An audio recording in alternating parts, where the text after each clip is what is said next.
In so ziemlich jedem Spiel findest du heutzutage animierte Objekte. Dein Charakter kann laufen, springen, angreifen, verteidigen, dashen, Lebewesen können sich ebenfalls bewegen, Truhen und Türen können sich öffnen und schließen.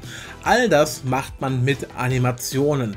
Und gerade bei Charakteren braucht man dafür sogenannte Armaturen oder anders gesagt Skelette mit Knochen. Doch wie verwendet man diese in Blender 4.4 und was ist eigentlich Weight Painting? Ich zeig's dir in der heutigen Folge von Blender 4.4 in 10 Minuten erklärt. Ich bin der Truly Most Wanted und du kannst dem Video gerne einen Like lassen, wenn es dir gefallen sollte, und abonnieren, wenn du mehr sehen möchtest, und jederzeit gerne Fragen, Feedback und Meinungen zur Folge und dem Thema in die Kommentare schreiben. Und jetzt geht's auch schon los. Damit du Armaturen auf deinen Meshes anwenden kannst, sollten diese zuvor abgeschlossen sein. Das heißt, die Geometrie, Punkte, Kanten und Flächen ändern sich bestenfalls nicht mehr. Dass noch UV-Mapping und Texturing dabei fehlt, ist vollkommen irrelevant. Das kannst du auch danach noch machen. Beginnen wir zuerst mit der Erstellung eines ganz simplen Charakters. Wir werden uns mal eben aus 6 Würfeln zusammen einen Charakter zusammenstecken. Wie geht das? Ganz simpel. Wir schnappen uns den Würfel hier im Object Mode, machen Skalieren, einfach deutlich kleiner ziehen, ungefähr auf diese Größe hier, und dann gehen wir mit dem nach oben. Wir fügen den Würfel mit Shift D nochmal ein, schieben diesen ein Stück unten drunter und skalieren den mal in der X-Achse ein bisschen breiter und in Z ein bisschen höher. Ungefähr so. Das sollte circa passen. Dann nochmal diesen Würfel oben nehmen, mit Shift D, den hier nach unten ziehen und einmal in der Vorderansicht mit Nummernblock 1 ein bisschen weiter links platzieren, ungefähr hier so. Dann können wir ihn hier mit Skalieren, Z-Achse nach oben, unten zu einem Bein gestalten. Wir machen außerdem noch Skaliere mit allen Achsen außer Z, also Shift und Z drücken, und machen den noch ein bisschen kleiner. Das Ganze hier nach unten ziehen, ungefähr dorthin, und dann Shift D zum Duplizieren, Escape drücken, und jetzt wollen wir dessen Position hier im Transform Panel von minus 0,27 auf plus 0,27 ändern. Und so geht's weiter. Wir schnappen uns dieses Bein hier, machen hier einmal eine Bewegung nach hier oben, rotieren das Ganze mit R und dann der Y-Achse um 90 Grad, dass wir hier einen Arm bekommen, ziehen den ein bisschen mehr hier nach außen und dann erneut Shift D fürs Duplizieren, Escape drücken, dann im Transform Panel hier oben aus plus 1,33 minus 1,33 machen, und jetzt können wir noch den Kopf ein bisschen abändern, nochmal vergrößern, hier ungefähr so, hier oben drauf platzieren. Und schon haben wir hier einen simplen Charakter in gerade mal 2 Minuten nur aus Würfeln erstellt. Was dem jetzt noch fehlt, ist einmal zusammenfügen zu einem Objekt. Aktuell haben wir hierbei 6 verschiedene Würfel, und zwar alles auswählen, und dann ist es Steuerung und J fürs Joinen von Meshes. Und jetzt musst du aufpassen, das zuletzt ausgewählte Objekt hierbei ist ein aktiver Objekt Origin. Das wollen wir ändern. In der Frontansicht mit Nummernblock 1 schieben wir den Charakter mit GZ unten auf den Nullpunkt des Koordinatensystems. Dann werden wir ihn rechts klicken, Set Origin to 3D Cursor, das ist hier unten dieser rot-weiß gestrichelte Kreis, und dann skalieren wir mit dem Ausrichtungspunkt um den Median Point hierbei, skaliere nach unten, ungefähr diese Größe hier. Und was jetzt auch ganz wichtig ist, der Charakter hat eine Größe von 2 Metern. Jetzt müssen wir einmal mit Steuerung A hierbei die Location, Rotation und Scale, also All Transforms, einmal anwenden. Die Geometrie in deinem Mesh bestimmt, wie viele Knochen du brauchst. Nehmen wir doch mal hier unseren Charakter im Edit Mode. Du siehst zum Beispiel hier die Arme. Die Arme gehen komplett durch und haben keine Edge Loops hier in der Mitte. Das heißt, du brauchst hier auch nur einen einzigen Knochen. Hättest du zum Beispiel jetzt hier in der Mitte mit Steuerung R einen Loop Cut, würdest den hier hinklicken und mit Escape abbrechen, dann hast du einen Bereich für den Oberarm und für den Unterarm. Deswegen wären hier 2 Knochen vollkommen valide. Du kannst auch hingehen und hier hinten noch zum Beispiel eine Hand hinsetzen. Dann könntest du sagen Oberarm, Unterarm und die Hand. Das wären 3 Knochen. Das musst du immer für dich selbst überlegen und bestimmen. Das ist bei jedem Charakter und bei jeder Figur und Kreatur komplett anders. Aber wichtig ist, je mehr Loops du hast, desto mehr mögliche Knochen kann es geben. Wie genau du sie platzierst, ist aber dir überlassen. Ich werde für diese heutige Folge hier die Ober- und Unterarme einmal unterteilen und auch bei den Beinen das gleiche machen. Und auch für den Körper werde ich mit Steuerung R einmal noch einen Loop-Cut setzen, dass wir eben einen oberen und unteren Teil haben. Jetzt haben wir insgesamt 11 Bereiche, eben mit 11 Knochen, und meistens haben Skelette auch noch einen Wurzelknochen, also insgesamt hier 12 Stück.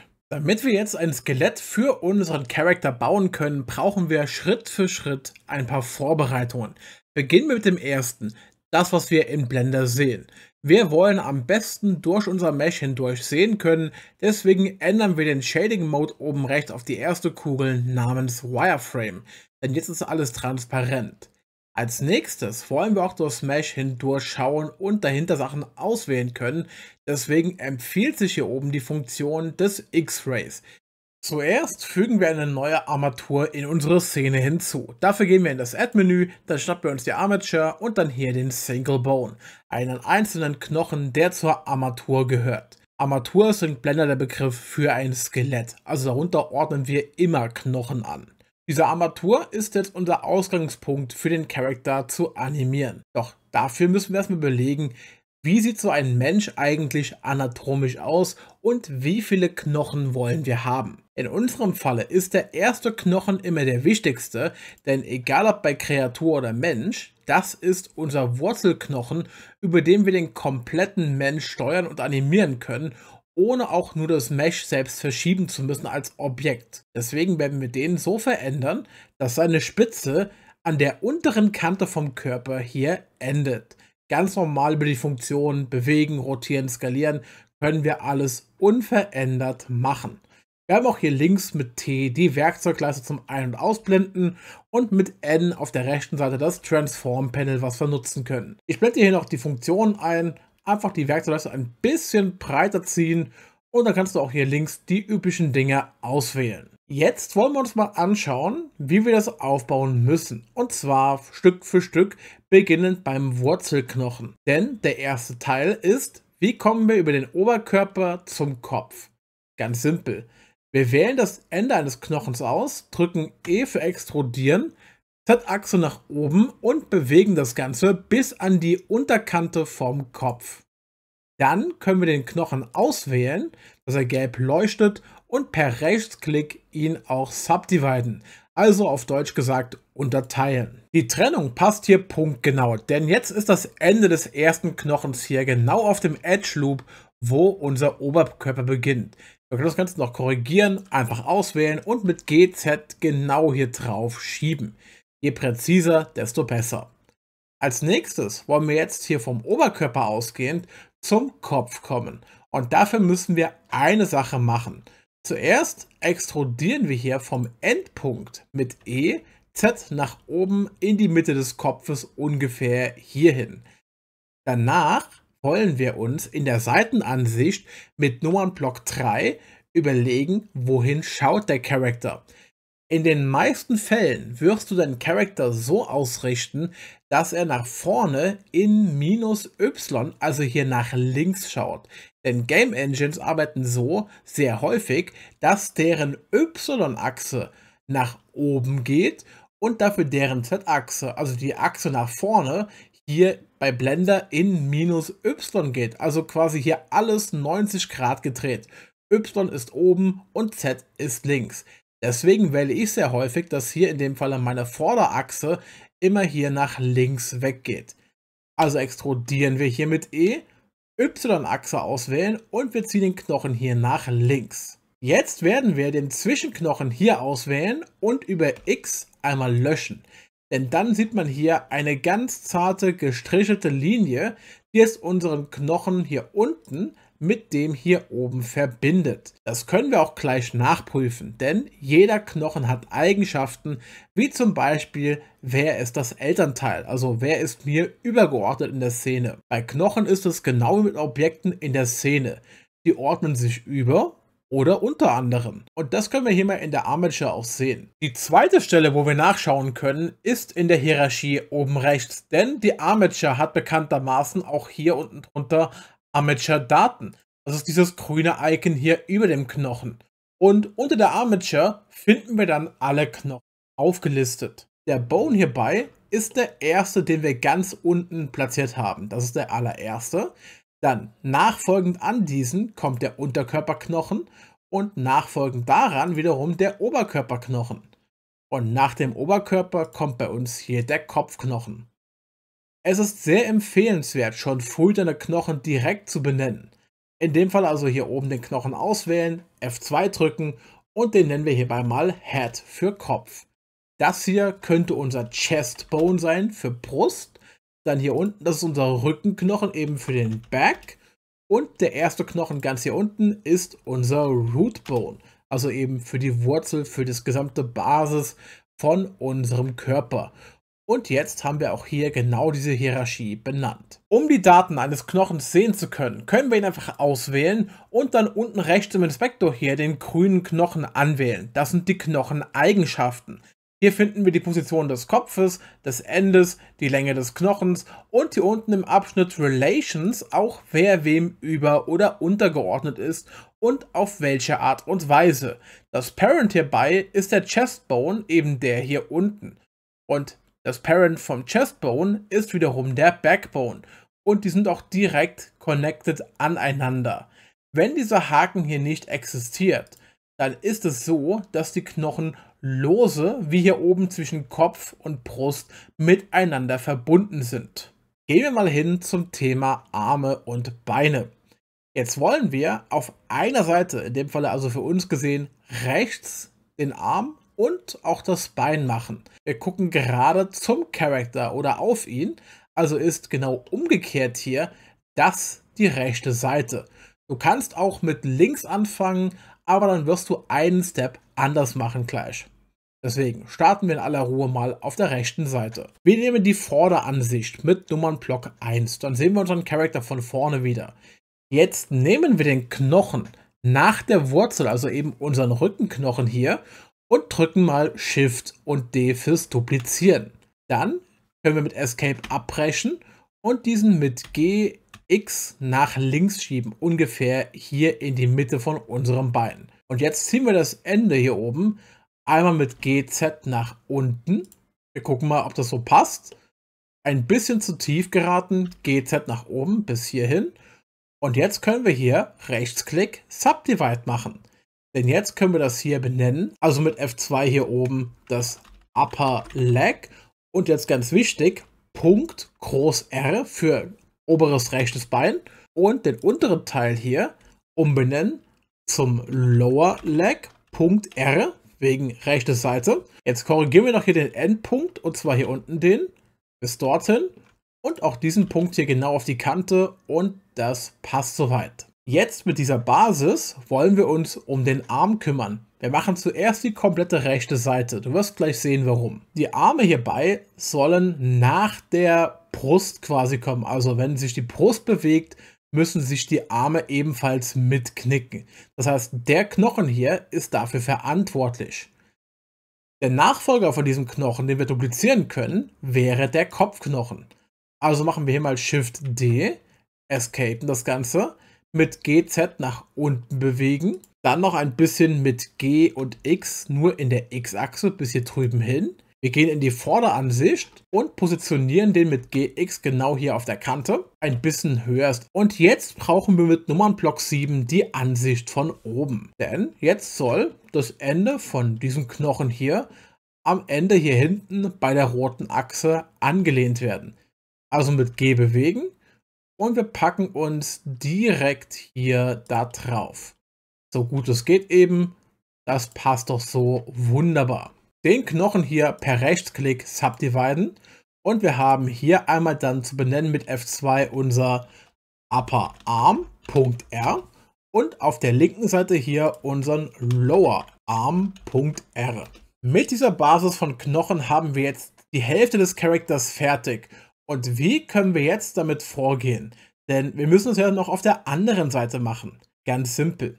Die Benennung mit Punkt R als rechts und Punkt L ist in Blender sehr effektiv. Wir können jetzt mit Shift-Linksklick die beiden Armknochen auswählen, danach die beiden Beinknochen hier unten auswählen und jetzt nehmen wir unter dem Armature-Menü hier oben die Funktion Symmetrize. Das sorgt dafür, dass alle Sachen, die passend benannt sind mit Punkt R oder Unterstrich R auf Punkt L, also gespiegelt werden. Ungefähr so. Die Knochen fügen sich von selbst ein mit dem passenden Namen und alle Rs hinten werden zu Ls. Und schon haben wir unsere Armatur soweit fertig. Das ist das geplante Skelett für diesen Charakter. Die wichtigste Arbeit ist getan. Wir können also hier mit Tab in den Object Mode zurückgehen. Damit wir jetzt unser Mesh mit den Knochen verbinden können, müssen wir zwei Schritte machen. Das erste ist Shift gedrückt halten. Dann links klicken wir auf das Mesh, danach auf die Knochen. Denn wir sagen zuerst, wer soll unter was untergehangen werden. Also in dem Fall wollen wir, dass das Mesh dem Skelett untergeordnet ist.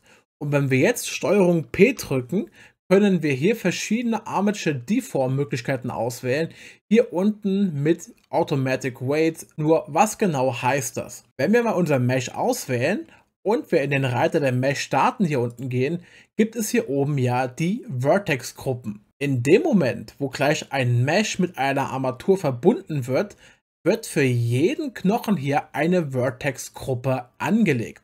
Die können existieren neben den Shape Keys. Mesh auswählen, Shift Linksklick auf das Skelett, STRG P und dann machen wir hier Armature Deform mit automatischer Gewichtung. Und jetzt nehmen wir unser Mesh noch einmal und wir sehen hier, jeder Knochen wurde als Vertex-Gruppe hier angelegt. Und jetzt können wir schon ans erste Testen gehen. Wir deaktivieren hier oben mal das Wireframe und gehen in Solid Shading. Ich mache hier trotzdem noch X-Ray einmal an und jetzt mit der Armature ausgewählt, also eben diesem Objekt hier, können wir oben links in einen neuen Modus gehen. Und zwar in den Pose Mode. Im Pose Mode können wir mal schauen, was es bedeutet, einzelne Knochen auszurichten. Zum Beispiel, wir nehmen jetzt mal den Kopfknochen und machen hier mal Rotiere um die X-Achse. Du siehst, der Kopfknochen hierbei kann komplett unabhängig sich so bewegen und weil er sehr mittig ist, ist auch dort unser Ankerpunkt.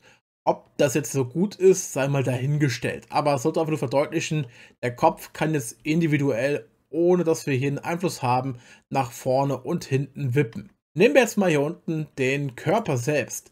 Dieser Knochen hier hat den Oberkörper untergeordnet und der Oberkörper hat ja auch beide Arme untergeordnet.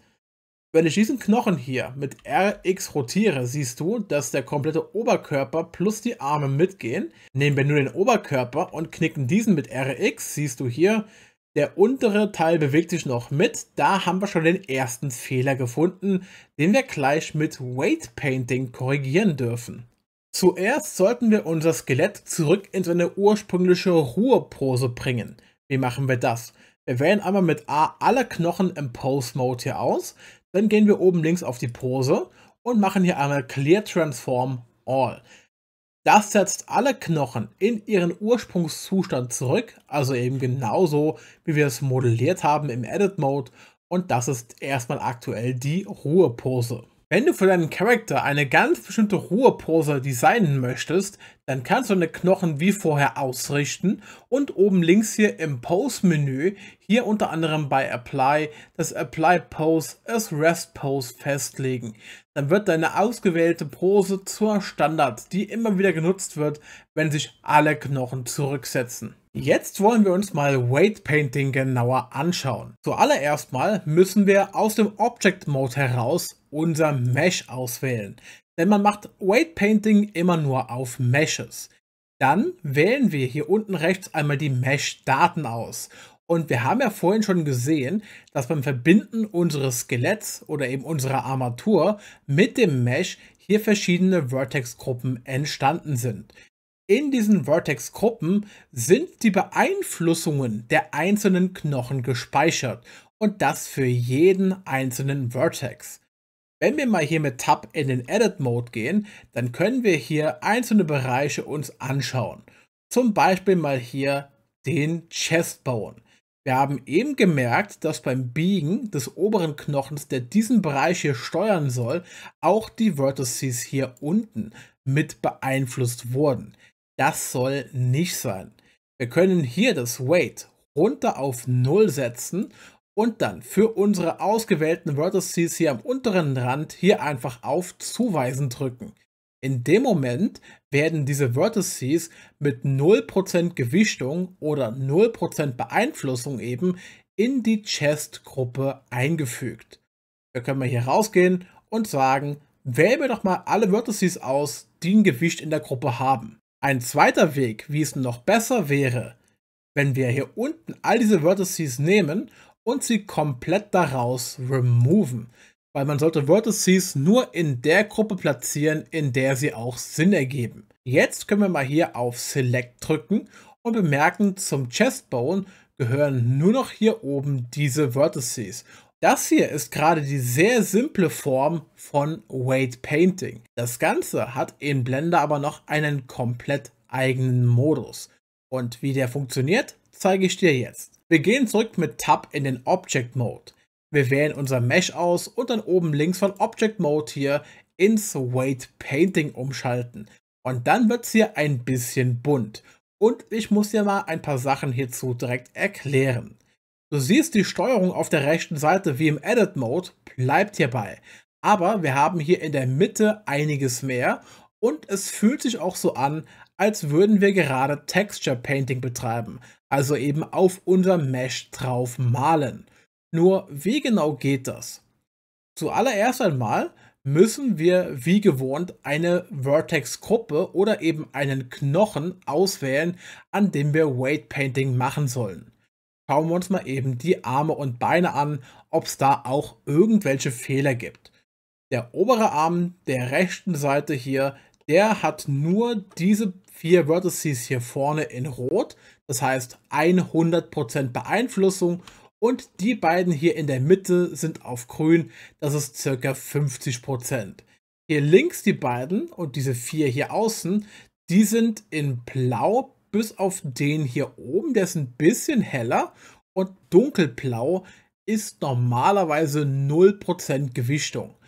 Also wählen wir hier oben die Gewichtung von 0 aus und dann können wir einfach hier drüber pinseln und dafür sorgen, dass die nicht mehr relevant sind für den Oberarmknochen. Wie bereits erwähnt, die Daten werden pro Vertex gespeichert. Als nächstes den Unterarm der rechten Seite. Hier haben wir 100 bis sagen wir mal 90%. Da kümmern wir uns mal eben alles auf 100% zu setzen, dass es richtig aussieht hier. In der Mitte 50% für diesen Knochen sowie 50% für den anderen Knochen, das passt. Und dann haben wir hier unten ein Problem, und zwar der Vertex hier sollte vom Unterarm eigentlich nicht beeinflusst werden. Also Gewichtung von 0 und ihn hier mit 0 bemalen. Ungefähr so. Hier unten auch nochmal und ein bisschen hier drüben. Diese Daten hier, so weit, so gut. Beim Wurzelknochen muss alles blau sein, denn der hat effektiv auf nichts eine Auswirkung. Aber wenn der Wurzelknochen sich bewegt, bewegen sich alle anderen Knochen automatisch mit. Das ist so richtig. Beim Backbone hier haben wir auch noch eine Problematik. Und zwar der Rückenknochen, der die untere Hälfte des Körpers macht, betrifft auch hier oben die Schultern. Ich finde es nicht ganz so passend. Ich will, dass der untere Knochen nur den unteren Bereich hier beeinflusst. Also werden wir auch hier oben mit einer Gewichtung von 0 draufmalen und hier überall blau erscheinen lassen. So, das heißt, das hier muss ebenfalls so sein.